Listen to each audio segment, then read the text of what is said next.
बताइए security printing and minting corporation of India limited ने कहां पर नई बैंक नोट प्रिंटिंग लाइन स्थापित की? तो आंसर होगा नासिक देवास में।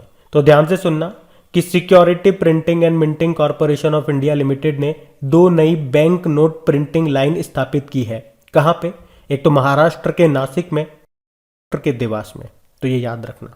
अच्छा, आप तो मुझे बताओ अभी भारत में कितनी बैंक नोट प्रिंटिंग प्रेस है? 4। कहां कहां पे है? एक तो महाराष्ट्र के नासिक में, एक मध्य प्रदेश के देवास में, एक कर्नाटक के मैसूर में और एक पश्चिम बंगाल के सल्बोनी में। और टकसाल कहां पर है और कितने हैं? टकसाल क्या होता है? जहां पे सिक्के बनते हैं, ये 4 है। मुंबई में, कोलकाता में, हैदराबाद में और नोएडा में। तो ये सारे पॉइंट्स याद रखना। अच्छा, इस तरह का अगर आपसे प्रश्न पूछा जाए जैसे कि बैंक के नोट पे किसका चित्र है, तो वो भी आपको याद होने चाहिए। मैंने आपको रिवाइज कराए थे डेली करंट अफेयर्स में भी। जैसे कि 2000 रुपए के नोट्स की बात करते हैं तो उस पर किसका चित्र अंकित है? मंगलयान का। उससे नीचे आ जाओ, 500 रुपए के नोट पे किसका है? लाल किले का। 200 रुपए के नोट पे सांची का स्तूप। 100 रुपए के नोट पे रानी की वाव। 50 रुपए के नोट पे हम्पी मंदिर का, ये आपको मिलेगा कर्नाटक में तुंगभद्रा नदी के किनारे। 20 रुपए के नोट पे एलोरा की गुफाएं महाराष्ट्र में है। और 10 रुपए के नोट पे कोणार्क सूर्य मंदिर का।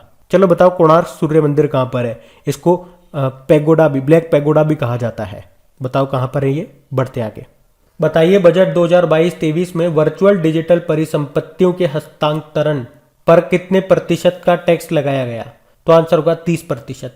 तो याद रखना, अभी बजट में हमारी जो फाइनेंस मिनिस्टर है निर्मला सीतारमण, उन्होंने कहा कि एक तो डिजिटल रूपी लॉन्च किया जाएगा 2022-23 में। और ये किस पर बेस्ड होगा, किस पर आधारित होगा? ब्लॉकचेन टेक्नोलॉजी पर।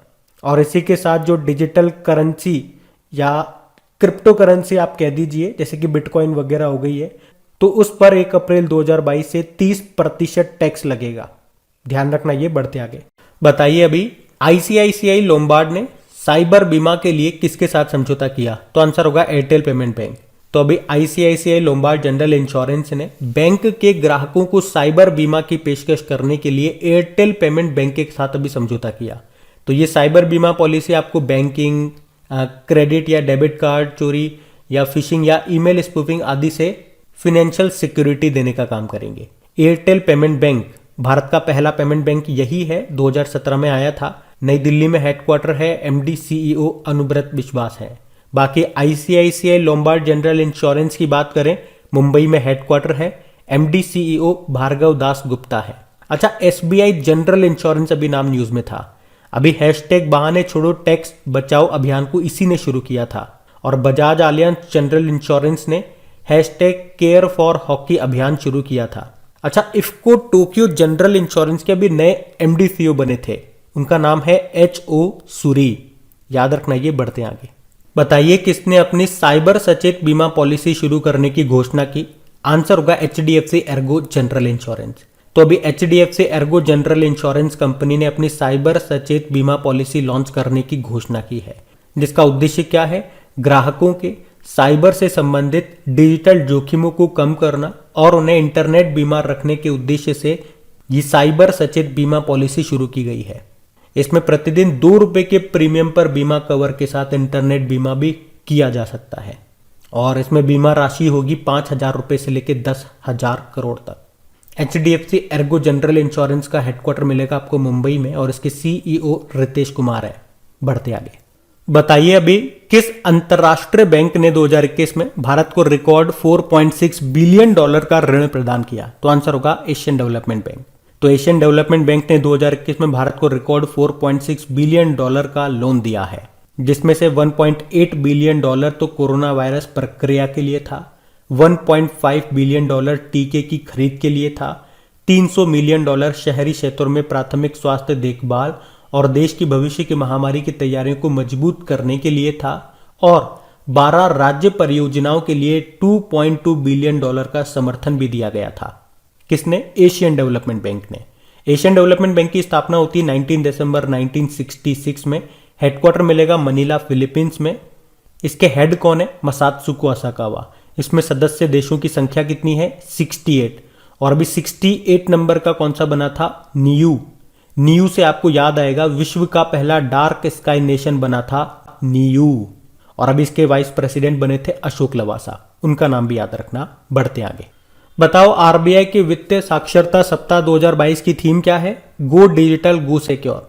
तो अभी आरबीआई ने कब से कब तक ये वित्तीय साक्षरता सप्ताह मनाया? तो 14 से लेकर 18 फरवरी 2022 तक मनाया, फाइनेंशियल लिटरेसी वीक 2022। तो आरबीआई देश भर में एक विशेष विषय पर वित्तीय शिक्षा संदेशों का प्रचार करने के लिए 2016 से हर साल ये वित्तीय साक्षरता सप्ताह मनाता आ रहा है। इस बार की थीम क्या रही? गो डिजिटल गो सिक्योर। आरबीआई इसके वर्तमान में गवर्नर कौन है? शक्तिकांत दास हैं, जो कि 25वें नंबर के हैं। पहले ब्रिटिश गवर्नर थे ऑसबॉर्न स्मिथ, और पहले इंडियन गवर्नर थे सीडी देशमुख। ध्यान रखना। बढ़ते आगे। फिर बताइए नाबार्ड ने प्राकृतिक खेती को बढ़ावा देने के लिए अभी कौन सा कार्यक्रम शुरू किया था? तो आंसर होगा जीवा कार्यक्रम। पहले तो नाबार्ड पे आते हैं। नाबार्ड की फुल फॉर्म क्या होती है? National bank for agriculture and rural development. इसकी स्थापना होती है 12 जुलाई 1982 में। हेडक्वार्टर मिलेगा आपको मुंबई में, और इसके अध्यक्ष हैं गोविंद राजलू चिंटला। तो अभी नाबार्ड ने 11 राज्यों में प्राकृतिक खेती को बढ़ावा देने के लिए ये जीवा प्रोग्राम को शुरू किया है। उद्देश्य क्या है? किसानों को प्राकृतिक खेती के लिए प्रोत्साहित करना, क्योंकि इन क्षेत्रों में व्यावसायिक खेती काम नहीं कर सकती है। अच्छा, नाबार्ड की स्थापना किस समिति की सिफारिश पे हुई थी? बताओ। शिवरमन समिति। ध्यान रखना। बढ़ते आगे। अच्छा बताइए आरबीआई ने ई रूपी की सीमा को 10,000 रुपए से बढ़ाकर कितना कर दिया? तो आंसर होगा 1 लाख रुपए। तो पहले तो ये लाइन याद रखना कि आरबीआई ने ई रूपी डिजिटल वाउचर की लिमिट को 10,000 रुपए से बढ़ाकर कितना कर दिया? 1 लाख रुपए। आपको याद होगा अभी 2 अगस्त 2021 को प्रधानमंत्री नरेंद्र मोदी ने ई रूपी को लॉन्च किया था। ये एक डिजिटल पेमेंट सिस्टम है जो बिना किसी क्रेडिट कार्ड, डेबिट कार्ड और इंटरनेट बैंकिंग के काम करता है। इसके लिए किसी भी स्मार्टफोन या इंटरनेट की भी जरूरत नहीं है। ई रुपए की फुल फॉर्म क्या होती है? देखो यहीं से आंसर मिल जाएगा। इलेक्ट्रॉनिक रुपी, यूपीआई मतलब यूनिफाइड पेमेंट इंटरफेस। मतलब ये कैशलेस और कॉन्टेक्टलेस डिजिटल पेमेंट सर्विस है जो भीम यूपीआई पर आधारित है। ये एसएमएस और क्यूआर कोड की मदद से काम करता है। मतलब आप कह सकते हो ये एक प्रीपेड चार्जिंग कूपन की तरह काम करता है, यानी कि इसमें एक निश्चित अमाउंट स्टोर्ड होता है जो रिडीम करने पर बेनिफिशियरी के अकाउंट में जमा हो जाता है। ठीक, आप इसे उस तरह से समझ सकते हो जैसे कि पहले रिचार्ज कूपन आते थे मोबाइल के, तो रिचार्ज करने पर जो रिचार्ज कूपन की राशि होती थी वो मोबाइल अकाउंट में जमा होती थी, तो उसी तरह से ये भी काम करता है। तो ई रूपी ये लाभार्थी के रजिस्टर्ड मोबाइल नंबर पर एसएमएस या क्यूआर कोड के जरिए भेजा जाता है जो सिर्फ लाभार्थी को देय होता है, यानी कि कोई दूसरा इसे रिडीम नहीं कर सकता। तो ये तो मैंने आपको थोड़ा सा डिटेल बता दिया। आपको क्या याद रखना है एग्जाम पॉइंट ऑफ व्यू से कि आरबीआई ने ई रूपी की सीमा को 10,000 रुपए से बढ़ाकर कितना कर दिया? 1 लाख रुपए। देखो आरबीआई यानी कि रिजर्व बैंक ऑफ इंडिया स्थापना होती है 1 अप्रैल 1935। मुंबई में हेडक्वार्टर है। वर्तमान में गवर्नर है शक्तिकांत दास, 25वें नंबर के हैं। पहले ब्रिटिश गवर्नर का नाम है ऑसबॉर्न स्मिथ, पहले इंडियन गवर्नर का नाम है सीडी देशमुख। और कई बार इसके लोगो से भी प्रश्न आता है कि इसमें एक पेड़ है और एक जानवर है। कौन सा पेड़ है? पाम ट्री, ताड़ का पेड़। कौन सा जानवर है? Royal Bengal tiger. अब एक प्रश्न मैं आपसे पूछूंगा, अभी एशियन इंफ्रास्ट्रक्चर इन्वेस्टमेंट बैंक के उपाध्यक्ष बने हैं, वो आरबीआई के पूर्व गवर्नर हैं, उनका नाम आपको बताना है। हम बढ़ते आगे। अच्छा बताइए किस बैंक के एमडी सीईओ को business standard banker of the year 2020-21 चुना गया? तो आंसर होगा आईसीआईसीआई बैंक। तो आईसीआईसीआई बैंक के जो एमडी सीईओ हैं संदीप बख्शी, जिनको business standard banker of the year 2020-21 चुना गया है। और अभी आपको याद होगा आईसीआईसीआई बैंक ने ऑनलाइन प्लेटफॉर्म ट्रेड इमर्ज को भी लॉन्च किया था। इसका हेडक्वार्टर मिलेगा मुंबई में और टैगलाइन होती है हम है ना ख्याल आपका। बाकी अतुल कुमार गोयल ये पंजाब नेशनल बैंक के एमडी सीईओ बने, और सोमा शंकर प्रसाद यूको बैंक के एमडी सीईओ बने, और प्रदीप कुमार पांजा ये कर्नाटक बैंक के बने थे। ये भी ध्यान रखना। बढ़ते आगे। अच्छा बताइए हाल ही में किसने वेस्ट टू वेल्थ क्रिएशन कार्यक्रम को शुरू किया? तो आंसर होगा सिडबी। तो अभी सिडबी ने पश्चिम बंगाल के सुंदरबन में महिलाओं के लिए वेस्ट टू वेल्थ क्रिएशन कार्यक्रम को शुरू किया है। तो जैसा कि नाम से क्लियर है, वेस्ट से काम की चीजें बनाएंगी जिसको बेच करके वो पैसे कमाएंगी। मतलब इसमें होगा क्या, जो वहां की महिलाएं हैं वो जो फिश स्केल्स होती है, शल्क होती है, उससे आभूषण वगैरह, शोपीस वगैरह बनाएंगी, उन्हें बेचा जाएगा और उससे वो पैसा कमाएंगी। अच्छा आपको याद होगा इसी तरह से सिडबी ने डिजिटल प्रयास नाम से एक प्लेटफॉर्म भी लॉन्च किया था, जिसका उद्देश्य क्या है? एमएसएमईज को लोन अवेलेबल करवाना। सिडबी की बात की जाए, स्थापना होती है 2 अप्रैल 1990, हेडक्वार्टर लखनऊ में है, अध्यक्ष है एस रमन्ना। अच्छा बताओ, ब्रह्मोस विनिर्माण केंद्र ये कहाँ पे स्थापित किया गया? लखनऊ में ही। और भारत की पहली पैरा बैडमिंटन अकेडमी ये कहाँ पे शुरू हुई है? लखनऊ में ही।